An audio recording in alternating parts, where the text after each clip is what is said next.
Friends, welcome back to my channel. எங்க டாடிக்காக butter garlic chicken செய்ய போறோம், வாங்க பார்க்கலாம். ஃபர்ஸ்ட் கடாயை வச்சு எண்ணெய் ஊத்திக்கலாம். எண்ணெய் கொஞ்சம் ஹீட் ஆகணும். ஆயில் ஹீட் ஆகணும்னு நம்ம மேக்னெட் சிக்கனை போட்டுடணும். மேக்னெட் சிக்கன் அப்புறம் சிக்கனை ஒரு பீஸா திருப்பி போட்டுக்கலாம். சிக்கன் நல்லா குக் ஆகட்டும். குக்கான சிக்கனை வேற பவுல்ல மாத்திக்கலாம். ஒரு டீஸ்பூன் பட்டர் போட்டுக்கலாம். ஹீட் ஆகணும்னு காலி போட்டுக்கலாம். அப்புறம் நல்லா மிக்ஸ் பண்ணிக்கலாம். நல்லா ப்ரௌனா வரணும் கார்லிக். சிக்கன் சாஸை ஊற்றிக்கலாம்.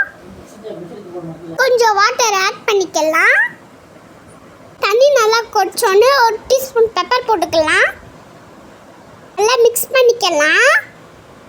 எல்லாம் மிக்ஸ் ஆகிற வரைக்கும் கிண்டிட்டு இருக்கலாம். திக்காகிற வரைக்கும் நல்லா மிக்ஸ் பண்ணிட்டே இருங்க. ஸ்டவ் நல்லா சிம்மில் இருக்கணும். அப்புறம் சிக்கன் ஆட் பண்ணிக்கலாம்.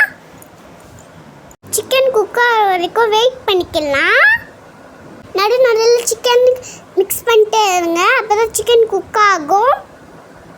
சிக்கன் நல்லா குக் ஆகிடுச்சு. கொரியாண்டர் லீவ்ஸ் போட்டுக்கலாம். ரெண்டு போட்டதுக்கப்புறம் நல்லா குக் ஆகட்டும். ஆயிடுச்சு. யாருக்கெல்லாம் உங்கள் டேடியை பிடிக்குமோ கமெண்ட்